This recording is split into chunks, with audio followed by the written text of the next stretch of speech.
పప్పు గారెలు ఎప్పుడైనా తిన్నారా? నా స్టైల్‌లో పప్పు గారెలు ఎట్లా చేశానో చూపిస్తాను. వచ్చేసేయండి. ఫస్ట్ అయితే 3 అవర్స్ అయితే పప్పు నానబెట్టుకోవాలి. చెప్పాలంటే ఇది పప్పులో ఎళ్ళిన పరం.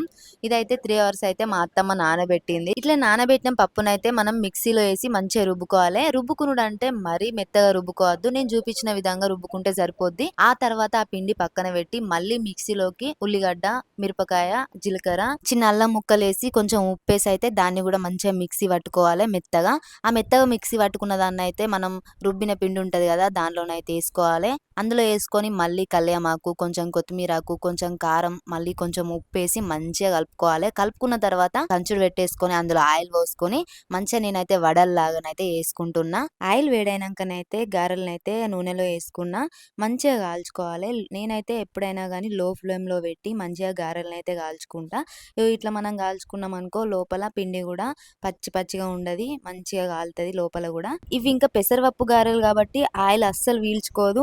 టేస్ట్ కూడా చాలా బావుంటాయి. మనం లో ఫ్లేమ్‌లో ఇట్లా కాల్చుకున్న తర్వాత తీసుకోవాలి. నేను ఒక్కదాన్నే చేస్తున్నా అని మా ఆయన కూడా వచ్చి హెల్ప్ చేసిండు. మా ఆయనతోని ముచ్చట పెట్టుకుంటా పని చేస్తే మాత్రం నాకు అస్సలు టైమే తెలవదండి.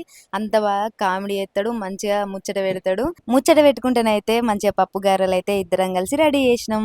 వట్టి గారెలు తింటే ఎట్లుంటదని ఇందులోకైతే చట్నీ ఏం చేయాలని ఆలోచిస్తే పల్లి చట్నీ బావుంటదని పల్లి చట్నీ అయితే చేసిన. పప్పు గారెలు విత్ పల్లి చట్నీ చాలా బావుంటదిగా కాంబినేషన్. మరి మీరెప్పుడన్నా పల్లి చట్నీతో పప్పు గారెలు తిన్నారా?